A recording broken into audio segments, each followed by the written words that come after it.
বাংলাদেশ ব্যাংকের সাবেক গভর্নর আতিউর রহমান, জনতা ব্যাংকের সাবেক চেয়ারম্যান আবুল বারাকাত সহ ২৬ জনের বিরুদ্ধে চার্জশিটের অনুমোদন দিয়েছে দুর্নীতি দমন কমিশন দুদক।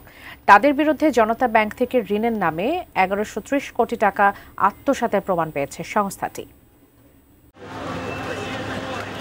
জনতা ব্যাংকের সাবেক চেয়ারম্যান আবুল বারকাতকে গত জুলাই মাসে গ্রেপ্তার করে দুর্নীতি দমন কমিশন। ২০০৯ সালে ব্যাংকটির চেয়ারম্যান থাকাকালে এনানটেক্স গ্রুপের ২২টি প্রতিষ্ঠানকে ভুয়া কাগজপত্রে শর্ত শিথিল করে ঋণ দেওয়ার অভিযোগে ফেব্রুয়ারিতে তার বিরুদ্ধে মামলা করেছিল সংস্থাটি।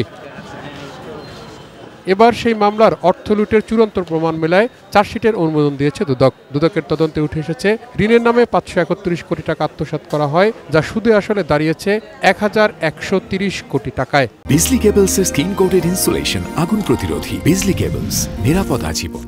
লুটপাটের সহযোগী হিসাবে আসামি করা হয়েছে তৎকালীন বাংলাদেশ ব্যাংকের গভর্নর আতিউর রহমান, এনানটেক্স গ্রুপের চেয়ারম্যান ইউনুস বাদল সহ ২৬ জনকে।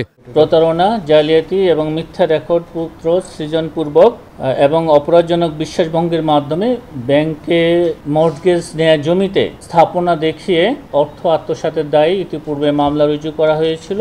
উক্ত মামলার তদন্ত শেষে এজাহার নামীয় আসামি এবং তদন্ত আগত আসামিদের বিরুদ্ধে অপরাধ প্রমাণিত হয়।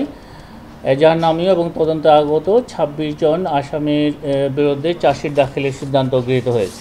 এদিন সমবায় ব্যাংকের সাবেক চেয়ারম্যান ও কার্যক্রম নিষিদ্ধ আওয়ামী লীগ নেতা মহিউদ্দিন আহমেদ মহি ও তার স্ত্রীর বিরুদ্ধে ৫ কোটি টাকারও বেশি অবৈধ সম্পদ মামলায় চার্জশিটের অনুমোদন দিয়েছে দুদক।